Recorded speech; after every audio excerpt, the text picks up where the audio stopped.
அது பரவாயில்ல, அது பார்த்து. குவைத் விடுதலை சிறுத்தைகள் கட்சியின் சார்பில் ஒருங்கிணைக்கப்பட்டிருக்கக்கூடிய முப்பெரும் விழாவினுடைய தலைவர், குவைத் விடுதலை சிறுத்தைகள் கட்சியினுடைய அமைப்பு செயலாளர், அன்பிற்கினிய சகோதரர் மகிழன் செல்லதுரை அவர்களே, இந்த நிகழ்ச்சிக்கு முன்னிலை ஏற்று இதை ஒருங்கிணைப்பதில் பெரும் பங்காற்றிருக்கக்கூடிய முதன்மை செயலாளர் அன்பு சகோதரர் அன்பரசன் அவர்களே, மற்றொரு முதன்மை செயலாளர் தோழர் அறிவழகன் அவர்களே, அவருடன் இருந்து பணிகளை முன்னெடுத்திருக்கக்கூடிய தாய்மண் கலை இலக்கிய பேரவையின் சார்பில் பங்காற்றிக் கொண்டிருக்கக்கூடிய அனைத்து தோழர்களுக்கும் என்னுடைய நெஞ்சார்ந்த நன்றியை முதலிலே தெரிவித்துக் கொள்கிறேன். இந்த நிகழ்ச்சியிலே கலந்து கொண்டு சிறப்பான கவியரங்கத்தை நடத்தி முடித்து மேடையிலே அமர்ந்திருக்கக்கூடிய அன்பிற்கினிய தோழர் புரட்சிக்கனல் கவிஞர் இளையகம்பன் அவர்களே, எனக்கு முன்னர் இங்கே உரையாற்றி அமர்ந்திருக்கக்கூடிய வழக்கறிஞர் அன்பு சகோதரி ஸ்னேகா அவர்களே, இந்த நிகழ்ச்சியிலே கலந்து கொண்டு வாழ்த்துறை வழங்கி அமர்ந்திருக்கக்கூடிய சுப்ரீம் குழுமத்தினுடைய நிறுவனர் அன்பிற்கினிய சகோதரர் சித்திக் அவர்களே, டிவிஎஸ் குழுமத்தினுடைய நிறுவனர் முனைவர் ஹைதர் அலி அவர்களே, மற்றும் இதில் கலந்து கொண்டிருக்கக்கூடிய பல்வேறு அரசியல் இயக்கங்களின் சார்பில் இதில் பங்கேற்றிருக்கக்கூடிய அன்பிற்கினிய தோழர்கள், தமிழக வாழ்வுரிமை கட்சியை சார்ந்த தமிழன் ஷாகுல் அவர்களே, மனிதநேய ஜனநாயக கட்சியின் தோழர் அன்சாரி அவர்களே, திராவிட முன்னேற்றக் கழகத்தின் சார்பில் இதில் பங்கேற்றிருக்கக்கூடிய அன்புக்குரிய தோழர் புதுக்கோட்டை பஷீர் அவர்களே, தளபதி பேரவை ராஜா முகமது அவர்களே,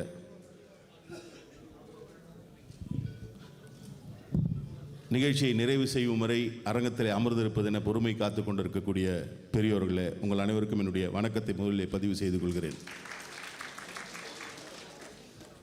நடைபெற்று கொண்டிருப்பது முப்பெரும் விழா என்கின்ற நிலையில் இருந்தாலும் கூட இல்லை, மையப்புள்ளியாக இருக்கக்கூடியது நம்மையெல்லாம் இணைத்திருப்பது, நாம் அனைவரும் ஒரே குடும்பம் என்கின்ற நிலையிலே செயல்படுவது, இவை அனைத்துக்கும் காரணமாக இருப்பது விடுதலை சிறுத்தைகள் கட்சியுடைய தலைவர் மேன்மைமிகு அண்ணன் எழுச்சி தமிழர் அவர்கள்.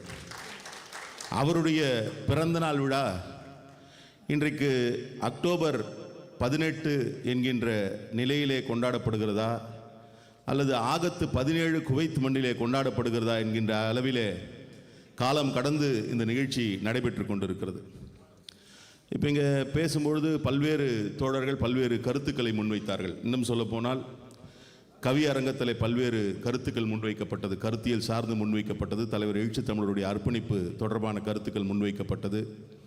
தொடர்ச்சியாக பேசிய பலரும், இன்னும் குறிப்பாக கவிஞர் ஸ்னேகா போன்றவர்களெல்லாம் மிகப்பெரிய ஒரு உரையை இங்கே நிகழ்த்தியிருக்கிறார்கள். இவ்வளவும் நடந்த பிறகு உரையாற்ற வேண்டிய தேவை என்ன என்கின்ற ஒரு சூழலில் இங்கே நின்று கொண்டிருந்தாலும் கூட சில அடிப்படையான தகவல்களை உங்களோடு பகிர்ந்து கொள்வது என்கின்ற நிலையிலே நான் நின்று கொண்டிருக்கிறேன்.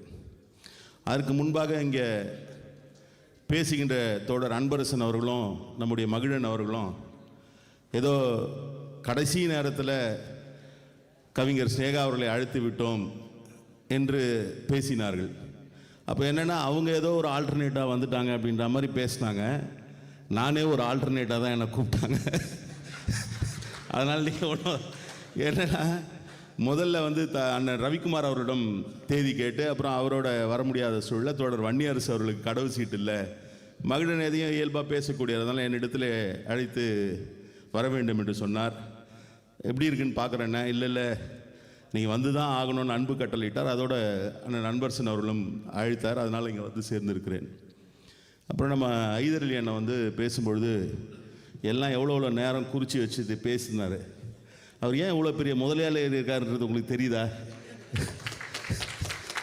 அதை விட முக்கியமாக அதை அவர் கடைபிடித்தார். அது அங்கே ரொம்ப முக்கியமான ஒரு நிலை. அதில் இன்னொரு விஷயம் என்னென்னா, எல்லாரும் நீங்கள் பாராட்டி பேசுனது அவங்க ஸ்னேகாவுக்கு வந்து விசா வாங்கி கொடுத்துட்டாரு அப்படின்னு பாராட்டி பேசுனீங்க. அந்த கஷ்டம் புரிஞ்சதுனால தான் அவங்க பேசுறதுக்கு நேரம் கொடுத்தாரு, சீக்கிரம் முடிச்சுட்டு இவ்வளோலாம் கஷ்டப்பட்டு அவங்கள அழைச்சிட்டு வந்திருக்கோம் அப்படின்னு.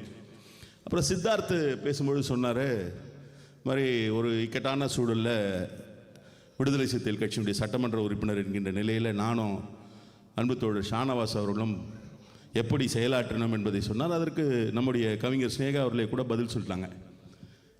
நாங்கள்லாம் வந்து இப்போ அந்த மாதிரி செயலாற்றுறோம் அப்படின்றது இல்லை, அந்த நிலையில் இருக்கிறோம் அப்படின்னா அதுக்கு நீங்கள் நன்றி தெரிவிக்க வேண்டியவர்கள் நாங்கள் அல்ல, எங்களையெல்லாம் வளர்த்தெடுத்திருக்கக்கூடிய நம்முடைய மகத்தான தலைவரான எழுச்சி தமிழருக்கு தான். அவரோடவே இருக்கிறோம், அவரோடவே பயணப்படுறோம். இது போன்ற நிலைகள் எல்லாம் கூட வந்து நம்ம புரிஞ்சிக்கலைன்னா எப்படி நாங்கள் வந்து இந்த இயக்கத்தில் அவரோடு இருக்க முடியும்? அவர் செய்யக்கூடிய பணிகளில் இன்றைக்கும் கூட பார்த்திங்கன்னா, அவர் வேளச்சேரியில் இருந்தாலும் சரி, அசோக் நகரில் இருந்தாலும் சரி, பெயர் அளவுக்கு கொள்கை கருத்தியல் பேசுகிற தலைவர் இல்லை. அவர் வந்து வாழ்க்கையில் சமத்துவத்தை பற்றி பேசுகிறாரு, எல்லாரும் சமம் என்பதை பேசுகிறார், எனக்கு எந்த விதமான பேதமும் இல்லை, எல்லோரையும் ஒரே போன்றுதான் பார்க்கிறேன் என்று பேசுகிறார் என்று சொன்னால் செயல்பாட்டிலும் அப்படி தான். நீங்கள் தேர்தல் அரசியல் ரீதியாக வந்து வாக்குகளை யாருக்கு வேணால் போடுவாங்க. இப்போ வேளச்சேரியில் இருக்க மக்களே வந்து வெவ்வேறு அரசியல் கட்சிகளுக்கு வாக்களிப்பார்கள். ஆனால் நீங்கள் அங்கே போய் பார்த்தீங்கன்னா அட்மிஷன் நேரத்தில் எல்லாருமே வந்து அங்கே பக்கத்திலேயே வந்து சட்டமன்ற உறுப்பினர்கள் இருக்கிறார்கள், அமைச்சர்கள் இருக்கிறார்கள், நாடாளுமன்ற உறுப்பினர்கள் இருக்கிறார்கள், பல தரப்பட்ட கட்சி, அதாவது ஆளுங்கட்சியாக இருக்கிறவங்க, எதிர்கட்சியாக இருக்கிறவங்களாம் இருக்காங்க, அந்த கட்சியை சார்ந்தவர்களாக கூட இருப்பார்கள். ஆனால் அவங்களாம் அவங்க வீட்டில் ஒரு பிரச்சனை இல்லை, அவங்களுக்கு ஒரு தேவை என்றால் அவர்கள் தேடி வருவது விடுதலை சிறுத்தைகள் கட்சி தலைவர் எழுச்சி தமிழர் தான். ஏன்னா மக்கள் பணி என்று வருகின்ற பொழுது அதில் வந்து எந்த விதமான பாகுபாடும் பார்க்கக்கூடிய நிலையில் இல்லை என்பதாகத்தான் செயல்பட்டு கொண்டு இருக்கிறோம். அப்புறம் நம்முடைய வழக்கறிஞர் அவங்க சொன்னாங்க, அன்பு, அறிவு, மகிழ் எல்லாம் சேர்ந்து வந்து இருக்கணும் அப்படின்னு. கலைஞர் எப்போவுமே உங்களுக்கு கேள்விப்பட்டிருப்பீங்க, இல்லை கேட்டிருப்பீங்க, 3 எழுத்து சொல்லார். 3 எழுத்தில் ஒரு சிறப்பு உண்டு, அதில் முத்தமிழ் மனம் உண்டு, மூவேந்தர் மும்முரசு என ஆர்ப்பரித்து வாழ்ந்த தமிழர் தம் வாழ்விற்கு 3 எழுத்து. வாழ்வுக்கு 3 எழுத்து. அடுத்தது தான் வாழ்விற்கு அடிப்படையான அன்பிற்கு 3 எழுத்து. அன்பிற்கு துணை நிற்கும் அறிவிற்கு 3 எழுத்து. அறிவிலோர் இடையிலோரும் காதலுக்கு 3 எழுத்து. காதலர்கள் போற்றுகின்ற கடும் வீரமோ 3 எழுத்து. வீரம் விளைகின்ற களம் 3 எழுத்து. களம் சென்று காணுகின்ற வெற்றி 3 எழுத்து. அவர் அன்னைக்கு சொன்னார், வெற்றிக்கு எமையெல்லாம் ஊக்குவிக்கும் பெருமை மிகு அண்ணா 3 எழுத்து. நம்ம அதை வந்து அண்ணன் திருமான் விழா போட்டுக்கலாம். அதில் என்னன்னா அன்பு இருக்கு, அறிவு இருக்கு. காதல் என்பதே ஒரு மகிழ்ச்சி என்கின்ற உணர்வாக கூட வச்சுக்கலாம். மகிழன் இருக்காரு. அன்பும் அறிவும் மகிழ்ச்சியும் இருக்கக்கூடிய இந்த அமைப்பு, நம்முடைய தாய்மண் கலை இலக்கிய பேரவை மிக சிறப்பாக செயல்படுவது என்பதில் வந்து எந்த விதமான வியப்பும் இல்லை. இன்னொரு விஷயம் என்னன்னா, ஏதோ இன்றைக்கு வந்து தமிழ்நாட்டில் இருக்கக்கூடிய அரசியல் கட்சிகளுக்கு வெளிநாடுகளில் அமைப்புகள் இருப்பது என்கின்ற நிலை இல்லை. கடந்த காலங்களில் அண்ணா அவர்கள் திராவிட முன்னேற்ற கழகத்தை நிறுவிய காலத்திலிருந்தே வெளிநாடுகளில் இருக்கக்கூடிய தோழர்கள், கொள்கைகளால் ஈர்க்கப்பட்டவர்கள், தலைமையினுடைய கருத்துக்களால் ஈர்க்கப்பட்டவர்கள் செயல்பட்டு இருந்திருக்காங்க. ஆனால் விடுதலை சிறுத்தைகள் கட்சியினுடைய தாய்மண் கலை இலக்கிய பேரவை வந்து ஒரு தனித்துவம் வாய்ந்த ஒரு அமைப்பாக நாம் தான் பார்க்குறோம். இப்போ நான் சமீபத்தில் ஒரு 2 நாட்களுக்கு முன்னாடி இந்த இஸ்ரேலில் நடைபெறக்கூடிய அந்த பயங்கரவாத செயலை கண்டித்து ஆர்ப்பாட்டம் நடைபெறுகின்ற பொழுது பிரிண்ட் என்கின்ற ஒரு ஆங்கில நாளிதழிலிருந்து என்னிடம் வந்து ஒரு நேர்காணல் வேணும் அப்படின்னாங்க.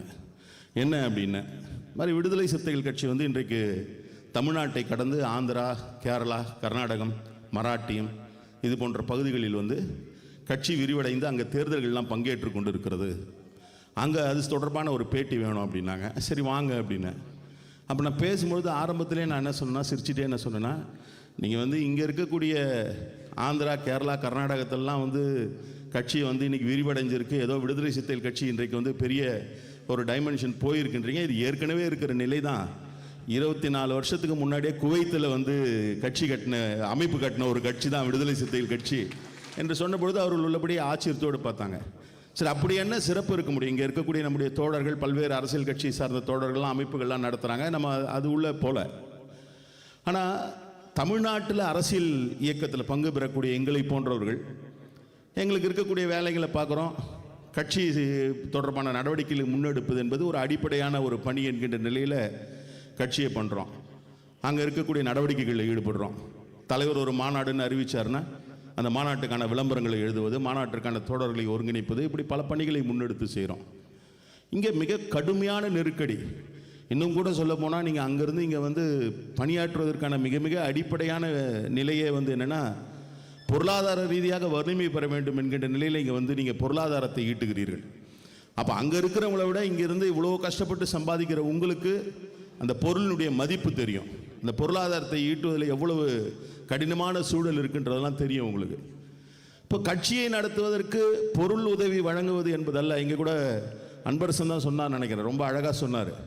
தலைவர் எழுச்சி தமிழருக்கும் மற்ற இயக்கங்களை வழிநடத்தக்கூடியவர்கள் அல்லது தலைவர்களாக இருக்கக்கூடியவர்களுக்கு இருக்கக்கூடிய அடிப்படை வேறுபாடு.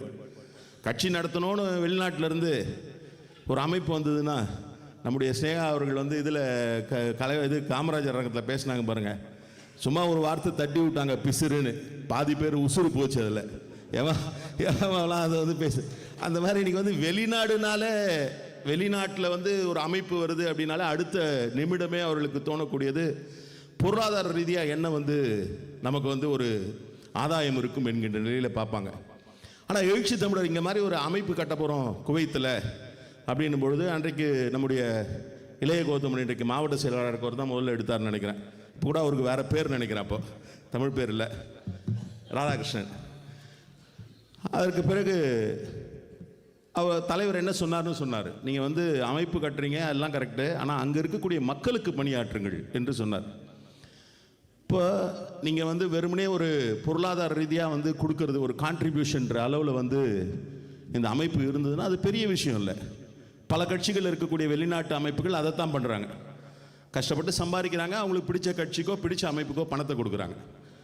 ஆனால் அங்கே இருக்கக்கூடிய விடுதலை சிறுத்தைகள் கட்சியை சார்ந்த தோழர்கள் ஒரு மாநாடு என்று தலைவர் அறிவித்து விட்டால் என்னென்ன பணியெல்லாம் செய்கிறாங்களோ, விளம்பரப்படுத்தணும், அந்த மாநாட்டுக்கு மக்கள் செல்ல வேண்டும் என்று சொன்னால் அவர் அணி திரட்டுவதை இங்கே இருந்தே அங்கே இருக்கக்கூடிய நம்ம ஊர் மக்களுக்கு ஃபோன் பண்ணி மாநாட்டுக்கு போனோம் அப்படின்லாம் நீங்கள் ஒருங்கிணைக்க பாருங்க. அதுதான் மிக தனி சிறப்பு உங்களுக்கு. இப்போ இன்றைக்கு கூட நாங்கள் வந்து உங்களை வந்து வர்றோன்னா நீங்கள் வந்து கட்சிக்கு உள்ளபடியே எந்த அமைப்புக்குமே வந்து பொருளாதார வலிமை என்பது மிக மிக முக்கியம்.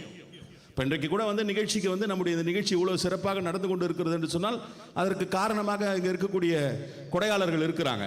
அவங்களுடைய பங்களிப்பு நிச்சயமாக போற்றக்கூடியது, பாராட்டக்கூடியது. அது மாதிரி கட்சிக்கு வந்து கான்ட்ரிபியூட் பண்ணுறாங்கன்னா அவங்கள நம்ம வந்து அப்ரிஷியேட் பண்ணோம், அவங்கள வந்து நம்ம வந்து எல்லா வகையிலும் முன்னிறுத்தணும். ஆனால் அதை கடந்து நான் தான் கட்சிக்கு வந்து ஒரு கான்ட்ரிபியூட் பண்ணிட்டேனே, ஒரு நிதியை நாங்கள் எல்லாம் சேர்ந்து கலெக்ட் பண்ணி கொடுத்துட்டோமே, அப்போ கட்சி மாநாட்டுக்கு நாங்கள் பங்களித்தது தானே என்று இருந்து விடாமல் நாங்கள் அங்கே எப்படி நாங்கள் என்ன பண்ணுறோமோ, என்ன விளம்பரம் பண்ணுறோமோ, மக்களை திரட்டுவதற்கு என்ன செய்கிறோமோ அதை செய்கின்ற இடத்தில் இன்றைக்கு தாய்மண் கலை இலக்கிய பேரவை இருக்கிறது. இதுதான் அடிப்படையில் வேறுபாடு. இந்த வேறுபாட்டை தான் நான் பார்க்குறேன். அதுவும் இன்றைக்கு செய்தி என்னென்னா, இப்போ நாம் வந்து நான் சொன்னேன், என்கிட்ட வந்து பேட்டி கேட்டாங்க பல மாநிலங்கள் இன்றைக்கு விரிவடைஞ்சிருக்கள். நாளைக்கு மராட்டிய மாநிலத்தில் விடுதலை சிறுத்தைகள் கட்சியினுடைய சட்டமன்ற வேட்பாளர்களை நம்முடைய மகத்தான தலைவரான எழுச்சி தமிழர் அறிவிக்க இருக்கிறார், அவுரங்காபாத்தில் அறிவிக்க இருக்கிறார். இது இப்போ இந்த 3 நிலையை பார்த்தோம். புரட்சியாளர் அம்பேத்கருடைய பிறந்தநாள், தலைவர் எழுச்சி தமிழருடைய பிறந்தநாள், கட்சி வந்து தேர்தல் அங்கீகாரம் பெற்றிருக்கிறது. அப்படியே இப்போ மேலோட்டமாக பார்க்க போனால் தேர்தல் அங்கீகாரம் என்ன அவ்வளவு பெரிய நிலையா, அதுக்கு நம்ம அவ்வளோ முக்கியத்துவம் கொடுக்கணுமானா கொடுத்தாகணும். ஏன்னா இன்றைக்கு அப்படிப்பட்ட ஒரு நிலையில் இன்றைக்கு கட்சி வந்து நகர்த்தி கொண்டு வந்திருக்கிறார் தலைவர் எழுச்சி தமிழர் அவர்கள். அரசியல் ரீதியாக கூட்டணிகள், நீங்களே பல கூட்டங்களில் அவர் பேசுறது பார்த்துருப்பீங்க. சும்மா போகிற போக்கில் சொல்லிட்டு போயிடுவாங்க, நீங்கள் இந்த கூட்டணி போகலாம் அந்த கூட்டணி போகலன்னு. ஒரு கூட்டணிக்கு போனோன்னா கூட கூட்டணிக்கு தலைமை தாங்குகிறவர்களுடைய விருப்பம் என்று ஒன்று இருக்கும். எல்லா நேரத்திலையும் கூட்டணிக்கு தலைமை தாங்குறவன் விருப்பத்தை வெளிப்படுத்த மாட்டான். இன்னைக்கு ஒருத்தன் வந்து விடுதலை சிறுத்தைகள் கட்சி வரணும், எங்கள் கூட்டணிக்கு வரணும், எங்கே வாங்கன்னா அது விடுதலை சிறுத்தைகள் கட்சி மேலே இருக்க பாசம் கிடையாது, ஒடுக்கப்பட்ட மக்கள் மீது இருக்கக்கூடிய பாசம் கிடையாது. அவன் இன்னைக்கு ரொம்ப வீக்காக இருக்கிறான். அவனை தேர்த்திக்கிறதுக்கு மருந்து வேணும், அவனை தேர்த்திக்கிறதுக்கு நம்ம தான் வந்து ஒருத்தை அளிக்க வேண்டிய சூழல் இருக்கு. அந்த மாதிரி தேர்தல் கூட்டணிகள் விடுதலை சிறுத்தைகள் கட்சி இடம்பெறுவது என்பதே வேணுமா வேணாமான்ற டிஸ்கஷன் நடந்த பாயிண்ட் எல்லாம் கடந்துட்டோம். இன்னைக்கு தேர்தல்னு வந்தால் அதை கரையேறணும்னா நமக்கு ஒரு கட்சி இருந்தால் போதும், அது விடுதலை சிறுத்தைகள் கட்சி இருந்தால் போதும் என்கின்ற எண்ணத்தை இன்றைக்கு விதைத்திருக்கிறார் தலைவர் எழுச்சி தமிழர். இதுக்காக எவ்வளவு கடினமான ஒரு சூழலை கடந்து வந்திருக்கணும். இன்றைக்கு தலைவர் எழுச்சி தமிழர் பேசுகிற எதுவும் வெறும் செய்தி அல்ல. புரட்சியாளர் அம்பேத்கர் சொன்னது மாதிரி ஆற்றில் வந்து கரைந்து போகிற களிமண் இல்லை, நான் காட்டாற்றின் திசையை மாற்றுகின்ற வல்லமை பிடித்த கற்பாரைனாரு. இன்னைக்கு தமிழ்நாட்டு அரசியல் அல்ல, இந்திய அரசியலின் திசை வழி போக்கை தீர்மானிக்கக்கூடிய ஒரு மகத்தான தலைவர் எழுச்சி தமிழர். என்னென்ன விஷயத்தை பத்தி எல்லாம் பேசுறோம் இன்னைக்கு. சும்மா போற போக்கில் ஏதோ ஒரு 4 விஷயத்தை பேசுறோம். பொதுவாக நான் வந்து ஊழலை ஒழிப்பேன், அம்பேத்கர் கடைபிடிப்பேன், தந்தை பெரியார் பேசுறதை நடைமுறைப்படுத்துவோன்னு பேசிட்டு போல. ஒரு கொள்கை ஒரு விஷயத்தை முன்னெடுத்தா அதில் எவ்வளோ டெப்த் என்ன பேசணுமோ அதை பேசுகிறோம். இன்றைக்கு அந்த நிலையில் தான் இன்றைக்கு கட்சியை கொண்டு போயிட்டு இருக்கோம். இன்றைக்கு விடுதலை சிறுத்தைகள் கட்சி தலைவர் ஒன்றும் இல்லை, ஒரு மாநாடு அறிவிக்கிறோம். உள்ளபடியே மக்கள் மீது எந்த அளவுக்கு அக்கறை செலுத்த முடியுமோ அது ஒரு என்ன சொல்றது, ஒரு சாதாரணமாக ஒரு தலைவர் மக்களுடைய நலனில் அக்கறை செலுத்துவது என்பதையெல்லாம் கடந்து உள்ளபடியே மானிடத்தின் மீது அக்கறை உள்ள ஒரு தலைவர் செய்யக்கூடிய பணிகள் தான் தலைவர் எழுச்சி தமிழர் செஞ்சுட்டு வர்றார். ஒரு மாநாடு அறிவிக்கிறோம், மது மற்றும் போதைப் பொருள் ஒழிப்பு மாநாடுன்னு. அதை அறிவிக்கிற அன்னைக்கு பத்திரிகையாளர்லாம் கூப்பிடுறோம். ஒரு தகவலை சொல்கிறது எப்போவுமே நம்முடைய நடைமுறை என்கின்ற வகையில் அதை அறிவிக்கிறோம். நியாயமாக பார்த்தீங்கன்னா என்ன ஒரு நல்ல விஷயம். இங்கே கூட பேசுகிறீங்க, இங்கே பொருளாதார ரீதியாக வலிமையான அரசாங்கங்கள் இருக்கிறது. இப்போ நாளைக்கே குவைத் கவர்மெண்ட் பொருளாதாரம் இன்னும் அதிகம் வேணும், அதனால் ஒயின் ஷாப்பை திறந்து விடலான்னு தீர்மானிக்க முடியுமா? பொருளாதாரம் வேணும்னு இல்லை. அது மாதிரியான ஒரு சப்பக்கட்டெல்லாம் கட்டுறாங்க. அங்கே தலைவர் அதை அறிவிக்கிறாரு. அறிவித்த உடனே என்னென்னா எல்லாரும் வாங்கன்றோம். அப்போ என்ன பண்ணியிருக்கணும்? இப்போ ஒரு விவசாயிகள் போராட்டம் நடக்குது, காவிரி நதிநீர் பிரச்சனை நடக்குது, நாங்கள் பந்துன்னு அறிவிக்கிறாங்க விவசாயிகள்.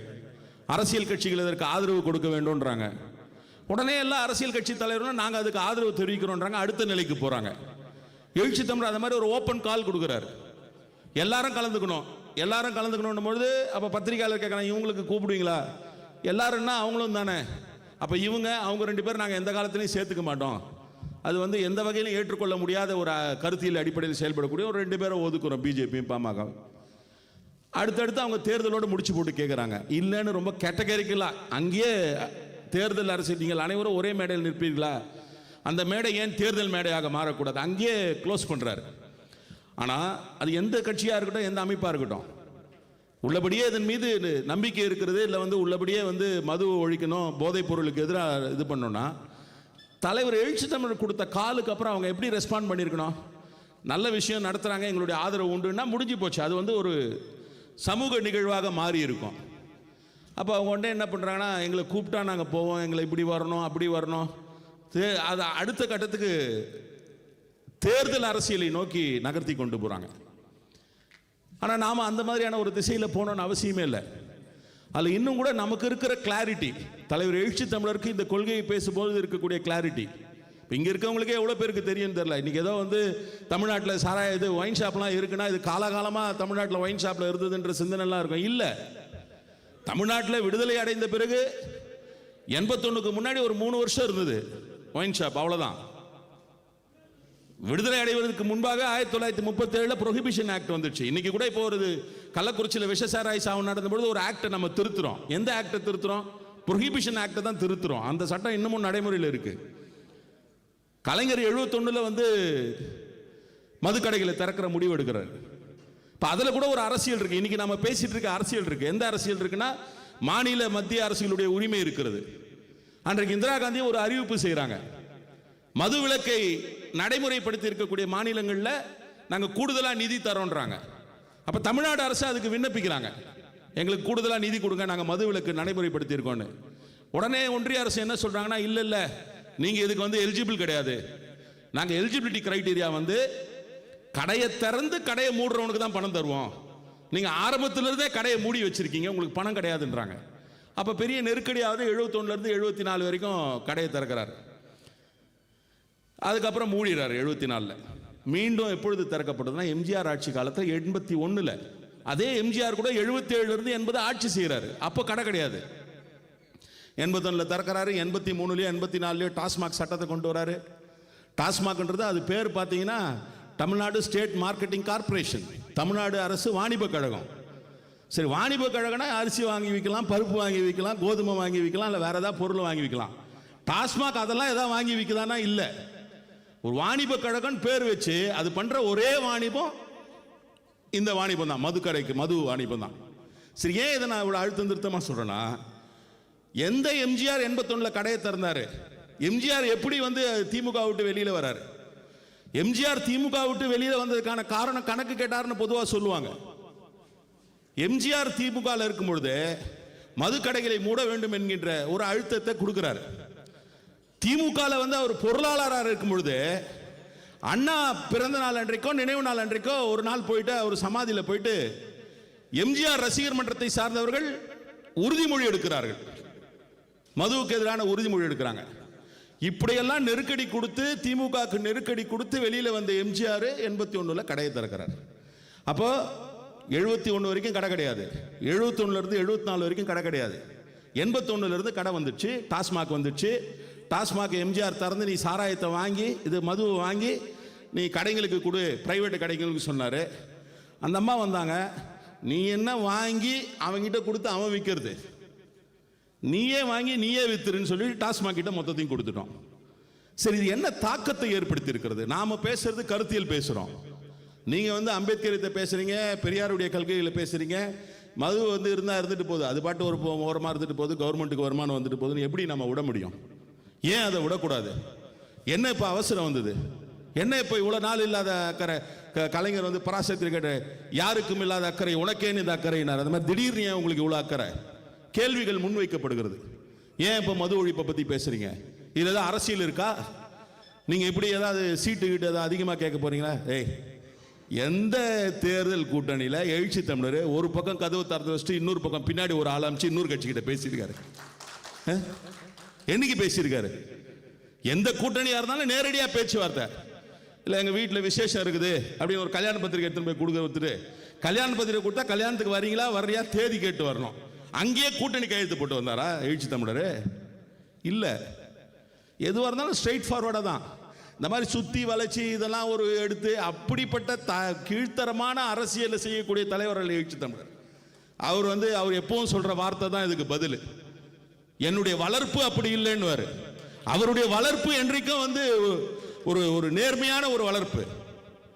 அப்போ இப்படியெல்லாம் கேள்விகள் முன்வைக்கப்படுகிறது. ஏன் நீங்க என்ன நடந்திருக்கு? இன்னைக்கு 81ல இருந்து கடையை திறந்து இன்னைக்கு 2024 ஆச்சு, கிட்டத்தட்ட 43 வருஷம் ஆச்சு. என்ன பெரிய மாற்றம் வந்துருச்சு? இங்க இருக்கக்கூடிய சில பேருக்கு தெரியும். ஒரு 10-15 வருஷம் முன்னாடி எல்லாம் வந்து ஒருத்தன் குடிக்கிறேன்னு சொல்றதுக்கு ரொம்ப கஷ்டப்படுவான். அதாவது அவன் குடிக்கிறானா அப்படின்னு கேட்டா அதுக்கு ஆமான்னு சொல்றதுக்கு அவ்வளவு சங்கடப்படுவான். இப்போ நீங்க குடிக்கிறானான்னு கேட்டா அவன் என்னென்ன பிராண்டு சாப்பிட்றான், எப்பப்போ என்னென்னைக்கு சாப்பிட்றான்ற மாதிரியான ஒரு பட்டியலே கொடுக்குற அளவுக்கு இது வேண்டாம். ஒரு மருத்துவர் கூட பேசியிருந்தார். ஒரு 15 வருஷம் முன்னாடியெல்லாம் ஒரு கணவர் ஒருத்தர் வந்து செக் பண்ணுறதுக்கு வந்தாங்கன்னா அவரை வந்து கேட்டாங்கன்னா இவர் என்ன மது குடிப்பாரா அப்படின்னா இல்லைன்னு சொல்லிடுவார். அப்புறம் அவரும் அவர் மனைவியும் 2 பேரும் வெளியில் போன பிறகு அவர் மட்டும் தனியாக வருவார் உள்ள. சார் நான் அப்பப்போ கொஞ்சம் சாப்பிடுவோம் சார் அப்படின்னா. இப்போ அதே மாதிரி கணவன் மனைவி வர்றாங்க என்கிட்ட, இவர் என்ன மது அருந்து வரேன்னா சார் அவர் ரொம்பலாம் சாப்பிட மாட்டார் சார், வாரத்துக்கு ஒரு தடவை சாப்பிடுவார் சார் நான் அந்த அம்மா சொல்லுது.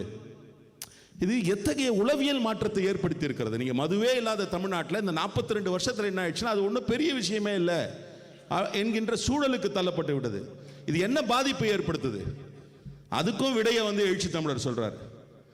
மதுவெல்லாம் வந்து குடிக்கூடாது, தனி மனித ஒழுக்கம் சம்பந்தப்பட்டதானா? ஆமா.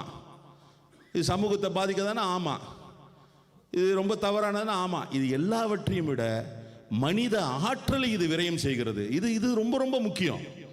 மனித ஆற்றலை விரயம் செய்துன்ற போது இது வந்து எல்லாவற்றையும் சேர்த்து இன்க்ளூசிவ் ஆஃப் ஆல் என்ற மாதிரியான ஒரு நிலையில், அந்த நிலையில் தான் இன்றைக்கு அந்த கோரிக்கையை முன்வைத்து எடுத்திருக்கோம். உடனே நீங்க ஏன் யூனியன் கவர்மெண்ட்டை கேட்கல, சென்ட்ரல் கவர்மெண்ட்டை கேட்குறீங்க? அறிவாளிங்க சில பேர் புத்தி சொல்ல வந்துடுறான். இது வந்து மாநில அரசினுடைய பட்டியலில் தானே இருக்க. அப்படி கேட்குறவங்களாம் என்னைக்காவது ஏண்டா ஒத்திசைவு பட்டியலில் தானடா இருக்கு நீட்டு இது கல்வி, ஒத்திசைவு பட்டியலில் இருக்க கல்வி, ஏண்டா நீ ஸ்டேட் கவர்மெண்ட்டை கலக்காம நீட்டு கொண்டு வந்தேன்னு அவன்லாம் கேட்குறானா? நாம வந்து தெரிஞ்சுதான் கேட்குறோம், ஒன்றிய அரசு தெரிஞ்சுதான் கேட்குறோம். அரசமைப்பு சட்டத்தில் directive principles of state policy இருக்கிறது. ஒரு அரசுக்கு வழிகாட்டு நெறிமுறைகளை வகுக்கிறது. வழிகாட்டு நெறிமுறை வகுக்கக்கூடிய டைரக்டிவ் பிரின்சிபிள்ஸ் ஆஃப் ஸ்டேட் பாலிசியில் சொல்லப்பட்டிருக்கிறது. இன்னும் சொல்ல போனால் கால அளவை நிர்ணயித்து மதுக்கடைகளை மூட வேண்டும் என்று சொல்லப்பட்டிருக்கிறது. நீங்க மாநில அரசு லேசா கேட்கிறோம், இதுக்கு மேல எப்படி கேட்பாங்க? கடையெல்லாம் மூடுங்க, கடைகளை மூடுறதுக்கு ஒரு கால அட்டவணை கொடுங்கன்னு கேட்கிறோமே. கடைகளை நீங்க எப்ப வேணா மூடுங்கன்னு சொல்லியே, கடைகளை மூடுங்க, கடைகளை படிப்படியா குறைங்க. அதுல வந்து நிர்வாக ரீதியா பிரச்சனை இருக்கு. உடனே இன்னைக்கு நாளைக்கே எல்லா கடையும் மூடிட முடியாது. திறக்கிறது உடனே திறந்துடலாம். கடைலாம் மூடி வச்சிருந்து நாளைக்கே சாராய கடைகளை திறக்கணும்னா உடனே திறந்துடலாம். ஆனால் மூடணும்னா அதில் நிறைய விஷயங்கள் இருக்கு. படிப்படியாக அதை செய்யணும். சரி, அது படிப்படியானா எப்போ வேணா செஞ்சிருக்குதா? இல்லை, கால அட்டவணையை கொடுங்கள். ஒன்றிய அரசாக இருந்தாலும் மாநில அரசாக ஒரே ஸ்டாண்டு தான். விடுதலை சிறுத்தைகள் கட்சி என்னைக்கு தயங்கி இருக்கும்? எத்தனை போராட்டங்கள்! வேங்கை வெயில் வந்ததுன்னா உடனே உங்களுக்கு வந்து வேற யாரையும் கேட்க மாட்டாங்க. அதிமுக கேட்க மாட்டா, காங்கிரஸ் கேட்க மாட்டா, பிஜேபி கேட்க மாட்டா, யாரையும் கேட்க மாட்டான். ஏன் வேங்கை வெயில இழிவு ஒடுக்கப்பட்டவனுக்கு வந்து அவனை காப்பாற்ற வேண்டிய பொறுப்பு அதிமுகவுக்கு இல்லையா? அவனை காப்பாற்ற வேண்டிய பொறுப்பு பாஜகவுக்கு இல்லையா? ஒரு அரசியல் கட்சியா? ஏன் நீ வந்து விடுதலை சிறுத்தைகள் கட்சி மட்டும் கேட்கிற? அதுக்கு நாங்க மட்டும் தான் பண்ணணும்னு நினைச்சா எழுதி கொடுத்துட்டு போயிடுங்க. இந்த மக்களுக்கும் எங்களுக்கும் தொடர்பு இல்லை, ஒடுக்கப்பட்ட மக்களுக்கும் எங்களுடைய அரசியல் இயக்கங்களும் தொடர்பு இல்லைன்னு எழுதி கொடுத்துட்டு போயிடுங்க, நாங்க பாத்துக்கிறோம். இப்படி வந்து திசை மாற்றுறாங்க, மடை மாத்துறாங்க. எத்தனை போராட்டங்கள்! திமுக அரசு வந்த பிறகு கூட்டணி கட்சியில் இருக்கிறோன்றதுனால வந்து எல்லா போராட்டத்தையும் தான் முன்னெடுத்துருங்க. சட்டமன்றத்தில் நானே பேசுறேன். ஒரு சின்னஞ்சிறிய கிராமம் வேங்கை வெயில், எழுச்சி தமிழருடைய அறிவுறுத்தலை பெற்று பேசுறேன். சின்னஞ்சிறிய கிராமம், நான் தான் பேசினேன். ஆதிராவிட நலத்துறை மானிய கோரிக்கையில் நான் தான் பேசுறேன். சின்னஞ்சிறிய கிராமம், அதில் வந்து நடக்குது ஒரு சம்பவம். இந்த சம்பவத்தை கண்டுபிடிப்பதற்கு ஓராண்டு ஆகிறது என்பது உள்ளபடியே வந்து வியப்பாக இருக்கிறது, அதிர்ச்சியாக இருக்கிறதுன்னு பேசுறேன் சட்டமன்றத்தில். என்ன ரொம்ப அழுத்தமா கேளு, வலிமையா கேட்கணும், என்ன ஒரு 2 அடி அடிச்சா கேட்க முடியும்? என்ன இதெல்லாம் என்ன அரசியல்? இதெல்லாம் இதையெல்லாம் கடந்து இன்றைக்கு வந்து மக்களிடத்தில் நற்பெயரை பெற்றிருக்கிறோம் விடுதலை சிறுத்தைகள் கட்சி. இன்னைக்கு அந்த தாக்கம் தான் ரொம்ப முக்கியமானது. இன்னைக்கு வந்து எல்லாரும் பார்க்குறாங்க.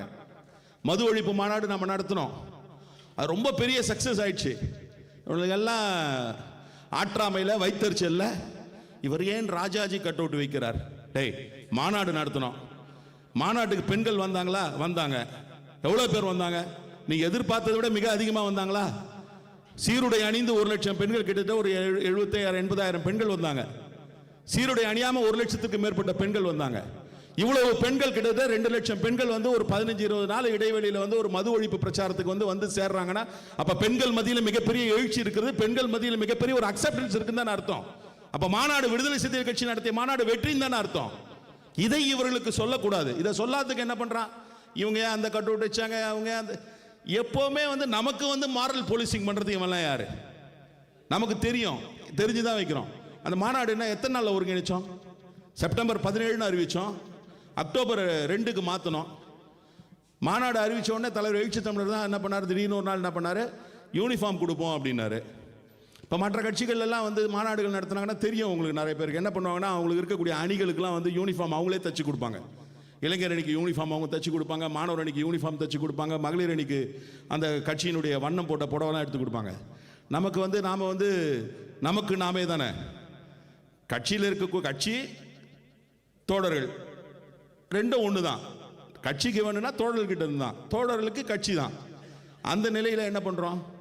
இவங்க எல்லாம் போய் ஒரே யூனிஃபார்மாக எடுக்கணும், புடவை எடுக்கணும்னா அப்படி ரொம்ப காஸ்ட்லியாக இருக்கக்கூடாது. நம்ம வந்து அவங்களுடைய நிலைமையும் வந்து ஏழை எளிய மக்கள், பொருளாதார ரீதியாக வலுவிழந்த மக்களுக்கான நிலையில் இருக்கணும்னு சொல்லிட்டு ஒரு புடவையை வந்து ஆர்டர் பண்ணிவிட்டு மாவட்ட செயலாளர் நிர்வாகிகள்கிட்ட சொல்கிறோம், நீங்கள் வாங்கிட்டு போய் நீங்கள் கொடுங்கன்றோம். வாங்கினாங்க.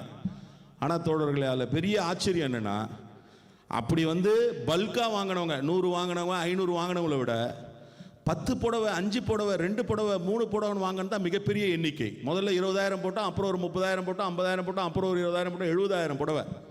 70,000 புடவையை வந்து வாங்கிட்டு போயிட்டாங்க. அதற்கு பிறகு வந்தவங்களை என்ன சொன்னோன்னா, நீங்களே நீல நில புடவை வாங்கி எடுத்துக்கங்க, ஏன்னா லேட் ஆகிடும் வரதுக்குனாங்க. அப்போ இப்படியெல்லாம் ஒரு மாநாட்டை நடத்துகின்ற அளவிற்கு இன்றைக்கு கட்சி வலிமை பெற்றிருக்கிறது, இன்றைக்கு அங்கீகாரம் பெற்றிருக்கிறது. தேர்தல் அங்கீகாரம் கொடுக்குறோம். தேர்தல் அங்கீகாரம் எப்படி கிடைக்குது? நீங்கள் மாநில எலெக்ஷனாக இருந்தால் 7 சீட்டில் ஜெயிக்கணும். ஃபார் எவ்ரி 30 சீட்ஸ் வந்து ஒரு சீட்ஸ்ன்ற கணக்கு. ஒன்றிய எலெக்ஷனாக இருந்ததுன்னா 2 MP, மினிமம் 2 MP, இல்லை 5%. நமக்கு 40, 39, 40 கூட 40 5% 2 MP ஜெயிச்சிருக்கோம், அங்கீகாரம் கொடுத்துருக்காங்க. இப்போ இந்த எலெக்ஷனில் சட்டமன்ற தேர்தல் பொழுது கூட நிறைய பேர் வந்து அட்வைஸ் பண்ணாங்க, நமக்கு வந்து ஒரு சின்னத்தில் மாற்றி நிற்கிறது. இப்போ தலைவர் எழுச்சி தமிழர் முதல் தேர்தலில் வந்து உதயசூரியனில் தான் நின்னார். ரவிக்குமார் அண்ணா போன எலெக்ஷனில் உதயசூரியனில் தான் நின்னார். இப்போ அது வந்து ஒரு அவர்ஷனோ இல்லை வந்து தேவையில்லைனோ இல்லை, ஆனால் நமக்கான ஐடென்டிட்டி, நமக்கான தனித்தன்மை என்பது மிக மிக முக்கியம். சட்டமன்ற தேர்தலில் கூட எல்லாம் சொன்னாங்க, இது வந்து ரொம்ப வெற்றி ரொம்ப முக்கியம், ஆனால் நீங்கள் வந்து பழக்கப்பட்ட சின்னம் உதயசூரியனில் நின்றுடுங்கலாம் எவ்வளோ சொல்லி பார்த்தாங்க. ஆனால் தலைவர் எழுச்சி தமிழர் அதில் வந்து மிக தெளிவாக இருந்தார். அதை வந்து முறையாகவும் அதை ஹேண்டில் பண்ணார். அவர் வந்து திமுகவில் இருக்கக்கூடிய தேர்தல் பணியாற்றியவர்களுக்கே நம்பிக்கை கொடுத்தார். என்ன சொன்னார்னா, நீங்கள் வந்து ஒரு பெரிய ஸ்ட்ரக்சர் வச்சுருக்கீங்க, கிளை வரைக்கும் ஒரு பெரிய ஸ்ட்ரக்சர் வச்சுருக்கீங்க, நீங்கள் நினச்சிங்கன்னா 2 நாளில் கொண்டு போய் சின்னத்தை சேர்த்துலான்னு அவங்களுக்கு நம்பிக்கை கொடுத்து இன்றைக்கு வந்து நாம் வந்து சக்ஸஸ்ஃபுல்லாக வந்தோம்.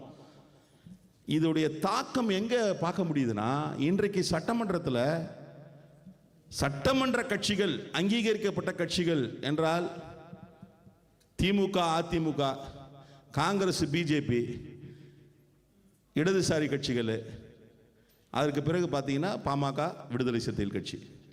எதற்காக அதை சொல்கிறேன்னா, அங்கீகரிக்கப்பட்ட கட்சிங்க. இப்போ மற்றவங்களாம் தேர்தல் கூட்டணியில் நின்று உதயசூரியன் சின்னத்தில் இல்லை அதிமுக சின்னத்தில் போட்டியிடலாம், அந்த அங்கீகாரம். இது என்ன ஒரு இதுனா, இப்போ நாங்கள் வந்து சட்டமன்றத்தில் எதையும் தனித்தன்மையோடு செய்ய முடியும். நாங்கள் நினச்சோன்னா, அதை நாங்கன்னு நான் சொல்கிறது நம்ம கட்சி விடுதலை சிறுத்தைகள் கட்சி நினச்சோன்னா நாம் ஒரு தீர்மானத்து மேலே வெளியில் வரணும்னா வரலாம். இப்போ ஒரு வாதத்திற்காக சொல்கிறேன், மதிமுகவில் இருக்குது, மதிமுகன்னு இருக்காங்க, அவங்க 4 பேர் ஜெயிச்சு உள்ளே வந்திருக்காங்க, அவங்க பண்ண முடியாது. அப்படி அங்கீகாரம் ஒரு சின்னம் என்பது எவ்வளவு முக்கியம் என்பதற்காக இதெல்லாம் சொல்கிறேன்.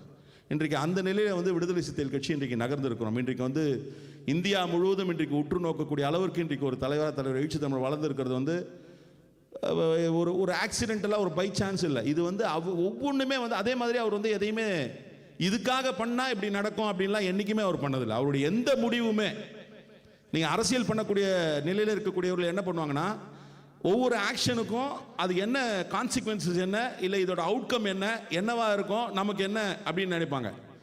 எழுச்சி தமிழர் எந்த நிலையிலும் அது போன்று எப்பொழுதுமே முடிவெடுக்க மாட்டார். அவர் எடுக்கிற முடிவு முழுவதுமே என்னன்னா, முழுக்க முழுக்க மக்கள் நலன் சார்ந்து, சமூக நலன் சார்ந்து எடுக்கக்கூடிய முடிவுகள் தான். அதான் ரொம்ப முக்கியம். அதனால இன்றைக்கு ஒரு மிகப்பெரிய இடத்திலே தலைவர் எழுச்சி தமிழர் இன்றைக்கு நாடு முழுவதும் வலுவந்திருக்கக்கூடிய சூழல் இருக்காரு.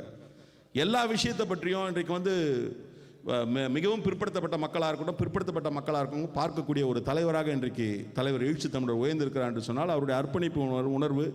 இங்கே பேசினாங்க, இவங்க ஐடியாலஜிக்கலாக பேசினாங்க, பல்வேறு கருத்துக்களை முன் வச்சாங்க. அது எல்லாமே என்ன, அதை புரிந்து கொண்டு அதன் அடிப்படையில் தன்னுடைய செயல்பாடுகளை அமைத்து கொண்டிருக்கிறார் தலைவர் எழுச்சி தமிழர் என்பதை தான் பார்க்க வேண்டியிருக்கிறது. இன்றைக்கு புரட்சியாளர் அம்பேத்கருடைய பிறந்த நாள், தலைவர் எழுச்சி தமிழுடைய பிறந்த நாள், நீங்கள் சொன்ன மாதிரியான தேர்தல் அங்கீகாரம், இது எல்லாத்தையும் கடந்து இன்றைக்கு மக்களுக்கு ஒரு நம்பிக்கை, ஒரு எதிர்பார்ப்பு, மக்களுடைய ஒரு ஐடியல் சொசைட்டி, ஒரு ஐடியல் கவர்மெண்ட், இது ரெண்டு என்பது வந்து எந்த காலத்திலையும் முழுமையாக இருக்காது. ஆனால் அது நியரர் டு ஐடியல் என்கின்ற நிலையில் தான் போக முடியும். அந்த நிலையில் ஒரு தலைவரால் கொண்டு போய் சேர்க்க முடியும் என்று நினைத்தால் அது தலைவர் எழுச்சி தமிழரால் தான் முடியும் என்ற நம்பிக்கை இருக்கிறது. அந்த நம்பிக்கையோடு நாங்கள் அங்கே செயல்பட்டு கொண்டு இருக்கிறோம். நீங்கள் இங்கே செயல்பட்டு கொண்டு இருக்கிறீர்கள். கோரிக்கைகள்லாம் சொன்னாங்க, இவர் அண்ணன் சித்திக் அண்ணன் சொன்னார். அதில் 2வது கோரிக்கை வந்து தொடர்ச்சியாக சட்டமன்றத்தை பேசிகிட்டு இருக்கோம். நீங்கள் நீண்ட நாள் சிறைவாசிகள் விடுதலை என்பது வந்து விடுதலை சிறுத்தைகள் கட்சி அவருக்கே தெரியும். யார் சொல்லியும் வந்து சிறுபான்மை மக்களுடைய பிரச்சனைகளையோ அல்ல வந்து பாதிக்கப்படுற பிரச்சனையோ எடுக்கக்கூடிய தலைவர்கள் எழுச்சி தமிழர். யார் சொன்னாலும் சொல்லாட்டியும் அவரே எடுத்து பண்ணுறது தான் அந்த பிரச்சனைகள்லாம். அதை பற்றியெல்லாம் நம்ம பேசியிருக்கோம். அப்புறம் இன்னொன்று முதல்ல சொன்னார், இப்போ தான் இன்சூரன்ஸ் வந்திருக்கு, நானே சொல்லணும்னு நினச்சேன், இன்சூரன்ஸ் வந்திருக்குன்னு அதை பற்றி மகிழனும் பேசினார். உதவித்தொகை வழங்குவது என்பது அதில் இருக்கக்கூடிய சட்ட ரீதியான விஷயங்கள் பற்றியெல்லாம் பேசும். அதே மாதிரி மகிழன் வந்து ஒரு 5-6 கோரிக்கைகள் சொன்னார். அதில் இந்த எலெக்ஷன்லாம் வந்துடும். ஆனால் எந்த மாதிரியான ரிஃபார்ம்ஸ் கொண்டு வர போகிறாங்கன்னு தெரில, எலக்டோரல் ரிஃபார்ம்ஸு, அதெல்லாம் ஒரு நீண்ட நிறைய சப்ஜெக்ட். இப்போ ஒரே நாடு ஒரே தேர்தல் பற்றிய பிரச்சனைகள்லாம் போயிட்டுருக்கு. அதில் முதல்ல இருக்க ஒரு விஷயம் மட்டும் அந்த உயர்த்துறது சம்மந்தமாக சொன்னார். இன்சூரன்ஸ் இது ஏஜ் லிமிட்டு, இன்சூரன்ஸுக்கான ஏஜ் லிமிட் அது பண்ண முடியும் தான் நினைக்கிறேன். அது எவ்வளோ சீக்கிரம் முடியுமோ, சென்னை போன உடனே அது தொடர்பான கோரிக்கை கொண்டு போகிறேன். அதில் ஒன்றும் மாற்றம் கிடையாது. ஏன்னா ஒரு சில விஷயங்கள் நம்ம வந்து உங்களுக்கு தெரியும், எழுச்சி தமிழ் சொன்னது தான், தேவையை உணராமல் போராட முடியாது, போராட தெரியாமல் வாழ முடியாதுனாரு. ஒரு தேவையை நம்ம உணர்கிறோம், அதே நேரத்தில் அதில் இருக்கக்கூடிய ப்ராக்டிக்கலாக இருக்கக்கூடிய விஷயங்களையும் நம்ம வந்து பார்க்கணும். சும்மா நாமளாக போய் ஒரு இல்லை அப்படின்ற நிலையில் போயிட்டு நம்ம போய் முட்டக்கூடாது. எது செய்ய முடியுன்றதை பார்த்துட்டு அதெல்லாம் செய்கிறேன். மற்றபடி இந்த நிகழ்ச்சிக்கு என்னை அழைத்ததுக்கு நன்றி. நான் ஏதோ பேசணும், ஒரு நிறைய நேரம் பேசணும், அவங்கெல்லாம் வந்து பார்க்கணுன்றதெல்லாம் கிடையாது. உள்ளபடியே நான் இங்கே வரும்பொழுது கூட 2-3 நிகழ்ச்சி இருந்தது, தொகுதி நிகழ்ச்சிகள். அப்போ ஒரு தம்பி, நம்ம கட்சிக்கார தம்பி கேட்டான், என்னண்ணா நாங்களாம் இங்கே இருக்கிறோம், நாங்கள் வந்து தொகுதியில் இருந்து இப்போ அவங்க கூட சொன்னாங்க. அவங்க சொன்னதில் ஒரு விஷயத்தை சேர்த்து சொல்லணும்னு பார்த்தேன். அவங்க பாருங்கள் எவ்வளோ அழகாக சொன்னாங்க, நீங்கள் எல்லாம் அப்ரிஷியேட் பண்ணீங்க. என்ன சொன்னாங்க அவங்க? தலைவரை பற்றி பேசினார், தொகுதியை பற்றி பேசினார். அப்போ என்ன அர்த்தம்? இந்த 2 பற்றி தான் அவனுக்கு தெரியும் அப்படின்னு ஆனால் என்னென்னா அவங்க வந்து உள்ளபடியே இன்றைக்கி நான் பார்த்த ஒரு மல்டி ஃபேஸ். இப்போ நம்ம அவங்கள வந்து நம்ம தலைவர் பிறந்தநாள் நிகழ்ச்சியில் தான் தொடர் வன்னியரசு அழைச்சிட்டு வந்தார், பார்த்தோம். பேசும்பொழுது சில விஷயங்கள் பார்த்தோம். எவ்வளவு அதாவது ஒரு விஷயத்தை வந்து எவ்வளோ புரிஞ்சுட்டு செய்கிறாங்க, சும்மா ஏதோ செய்யணுன்ற மாதிரி இல்லாமல்லாம் இருந்தது. அந்த மாதிரியான ஒரு தோழர். இப்போ ஏதோ சொல்ல வந்தேன், என்ன சொல்ல வந்தேன்? உங்களை எல்லாம் பார்க்க வந்தது வந்து நான் ஏதோ பேச முடியும், ஒரு மணி நேரம் பேசலாம், 3/4 மணி நேரம் பேசலான்றதில்ல. அங்கே இருக்க தம்பி கேட்டான், இங்கே வந்து நிகழ்ச்சியெல்லாம் இருக்குது, நாங்களாம் தொகுதியில் இருக்கிறோம், ஏன்னா இந்த மாதிரி பண்ணுறீங்க? தொகுதி முக்கியம் இல்லையா? தொகுதியில் நாங்களாம் வந்து ஒர்க் பண்ணோம், நாங்களாம் எல்லாம் பண்ணதுனால தானே நீங்கள் எம்எல்ஏ. ஆமாம், உண்மை, அதில் ஒன்றும் மாற்றமே கிடையாது. ஆனால் என்னை பொறுத்த வரைக்கும் நான் மட்டும் இல்லை, நம்ம கட்சியில் இருக்கக்கூடிய சட்டமன்ற உறுப்பினர்களாக இருக்கட்டும், என்ன நாங்கள் உணர்ந்திருக்கிறோன்னு சொன்னால், எங்களுக்கு அந்த பகுதியில் இருக்க மக்கள், நம்முடைய தோழர்கள் பணியாற்றினாலும் அங்கே இருக்கக்கூடிய மக்கள் வாக்களித்தார்கள். அதில் ஒன்றும் மாற்றம் கிடையாது. அதனால தான் நான் எம்எல்ஏவாக இருக்கோம். ஆனால் அந்த மக்களுக்கு அந்த நம்பிக்கை விதைக்கக்கூடிய பணியில் தமிழ்நாட்டில் இருக்கக்கூடிய அல்லது தமிழ்நாடு கடந்து எல்லா மாநிலம் இருக்கக்கூடிய விடுதலை சிறுத்தைகளை கடந்து குவைத்தில் இருக்கக்கூடிய விடுதலை சிறுத்தைக்கும் அதில் பங்கு இருக்குது. நான் 2011 கேண்டிடேட் ஆனேன். நான் கேண்டிடேட் ஆனப்போ எனக்கு வந்து அந்த காலே குவைத்தில் இருந்தான். அப்போ உதயகுமார் இங்கே இருந்தார்னு நினைக்கிறேன். உதயகுமார் எல்லாம் மகிழ்நிலம் தான் ஃபோன் பண்ணாங்க. அப்போ எதுக்கு சொல்கிறேன்னா, நான் கேண்டிடேட்டு தமிழ்நாட்டில் கேண்டிடேட்டாக அறிவித்தாங்க.